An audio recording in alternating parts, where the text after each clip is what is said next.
So we come at last to the Meditations proper, Descartes' Meditations on First Philosophy, and we are using the Hackett edition here, translated by Donald Kress. There are 6 meditations, and I don't think I'm even going to try to do one meditation per video. Maybe some of them, if I can find a way to make it work, but there's so much to talk about. Let's just keep going with little bite-sized pieces of Descartes. Descartes says, "Several years have now passed since I first realized how numerous were the false opinions that in my youth I had taken to be true, and thus how doubtful were all those that I had subsequently built upon them. And thus I realized that once in my life I had to raze everything to the ground and begin again from the original foundations." That's raze, R-A-Z-E, R-A-Z-E. Raze everything to the ground and begin again from the original foundations. So we see here Descartes' foundationalism once again. Knowledge depends on a certain foundation, and that means most of our beliefs are based on a very small number of beliefs that we call basic beliefs that are not based on other beliefs that can be known without using other beliefs as evidence for them. Descartes is interested above all in the Discourse on Method. Wow, let me interrupt myself to say Descartes says that he's interested above all in the Discourse on Method in this aspect of metaphysics, in proving the existence of God and helping us understand the nature of the soul as a non-physical thing independent of the body on really solid grounds, using really good arguments, using the best arguments, totally the best arguments ever. And now let me finish what I was going to say. He's interested above all in the meditations in establishing knowledge on a solid foundation by finding the right basic beliefs that can serve as the foundation of all other beliefs. Now, does that mean that it's not really the thing he says it is? It's not really about metaphysics and God and the soul. It's really about epistemology? No, it's totally both. It's about the right sort of epistemology that will give us the right sort of knowledge of metaphysics. It's both.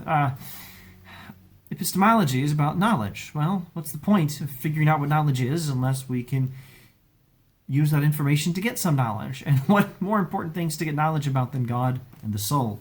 So it's definitely both. Anyway, Descartes here says he's long since realized that he has had many false opinions and many opinions that are based on his false opinions. And so in order to straighten out this situation, he needs to systematically establish knowledge on a solid foundation, get rid of not only certain false opinions that can be identified, but also every opinion that is based on any opinion that is false or any opinion that could be. The best way to do this systematically is just get rid of all possibly inaccurate beliefs until we find a perfectly solid and perfectly certain belief to serve as the foundation for knowledge, and then build up from there. That's the agenda of the Meditations on First Philosophy. And if you've been watching this series, you'll recognize this is what I've been talking about the whole time. This is what he does, and this is what he talks about in the Discourse on Method. Here we are referring back to the same material as was in part 1 of the Discourse on Method. Okay, so he wants to raise everything down to the ground and begin again from original foundations. And he says, the task seemed enormous, and I was waiting until I reached a point in my life that was so timely that no more suitable time for undertaking these plans of action would come to pass. Well, I don't know how you can know, if you are admitting you don't know much of anything, that no more suitable time will come in the future, but whatever, close enough. He's waited for a suitable time, what is likely to be the most suitable time he's ever going to get, and now he's found it. He says he had procrastinated for a long time. And he says he would be at fault if he were to waste any more time that remains for carrying out this project. Accordingly, I have today suitably freed my mind of all cares, secured for myself a period of leisurely tranquility, and am withdrawing into solitude.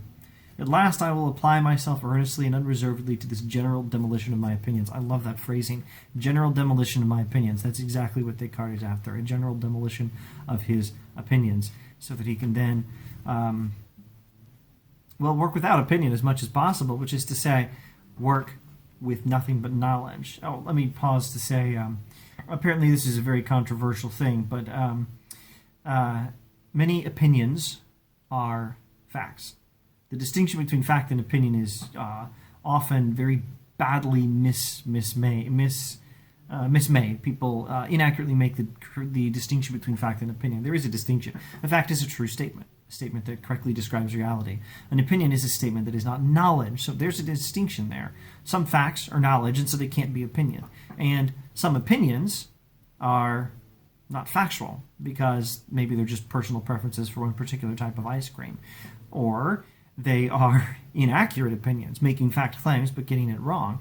But some opinions are facts. What Descartes is doing is getting rid of everything he believes that's not knowledge, getting rid of all his opinions. And some of those opinions were actually accurate, and he'll get them back later. And others not so accurate, and he won't get them back later. And, well, that's how it is. That's how it is, and that's what Descartes is doing. And he has carved out for himself a time of leisurely tranquility, and he's withdrawing into solitude. He's sitting alone in a room thinking, and that's the only way to properly go through the method of doubt. So we will continue in future videos on the method of doubt and go over the things that can be doubted. Meditation 1, and at least one more video after this, is concerning those things that can be called into doubt. For now, let's look over his criterion for doubt, and then I think we can stop until actually going over some of the things he doubts and why he doubts them. There is such a thing as a criterion for doubt, and basically it's in his plan anyway. Anything must be doubted if it can be doubted. I must doubt, which is to say stop believing everything I believe if it just possibly could be false. Now, that doesn't always mean we have to look at the belief in itself. Sometimes we just have to look at, once again, the foundations of beliefs. If I base my beliefs on something that could be false, everything based on them could also be false. So if you're going to doubt properly, you've got to do it systematically, and the right way to do that is the foundations. Just to illustrate, science depends on observation about the world from experience, which means it depends on experience being a real thing, and sensory experience in particular, which means science depends on the assumption that there is such a thing as a world outside the mind, that my five senses put me in contact with it, and that the past existed. I did just pop into existence 3 minutes ago with a bunch of fake memories. The past actually happened. So there's at least 3 beliefs that, if they can be doubted, can by their being doubted, show that everything in science can also be doubted as well. And that's just one illustration of the strategy for generally demolishing his opinions. You could think of it as putting dynamite at the foundations of a building. So, let's see, what do I need to clarify before finally reading the last paragraph and wrapping up this video? How would you doubt that? Or why would you doubt that the past exists, my 5 senses put me in contact with reality, the world outside the mind exists? Well, by weird thought experiments. And the Matrix is a good one that gets the point across. It's not exactly Cartesian, but close enough. I could be in the Matrix. And I could be programmed with false memories. That's also a sci-fi scenario. Blade Runner. Some characters have false memories because they're robots who are programmed with false memories. Maybe that's what I am. It's not likely that that's what I am. It's not likely that I'm in the Matrix. That's not the point. The point is I could be. The point is these things are possible, and therefore my belief that the world outside my mind exists, my 5 senses put me in contact with it, the past exists, such possible scenarios that describe how my beliefs, these foundational beliefs, might actually be wrong, are sufficient to demonstrate that both those beliefs and anything that depends on them can be doubted. So not in these beliefs and not in anything depending on them, nothing in science or anything else depending on these beliefs. In none of these places can we find a solid foundation for knowledge. Now, the point is not to continually doubt these things. Descartes ultimately wants to restore science, etc., etc. The point is to find a solid foundation for knowledge and then build on that and then get back to all the good old beliefs that we had from the beginning. We're going to get a lot of them back.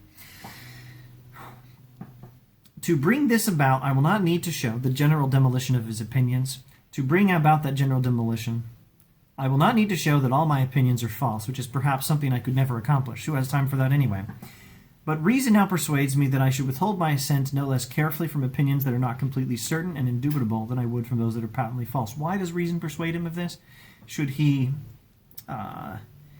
doubt everything as a general policy of reason that is just possibly wrong, just as much as you should, let me rephrase, should you withhold your belief as a general policy of what reason persuades you to do, should you withhold your belief from any belief that could possibly be false, just as you would from any belief you know to be false?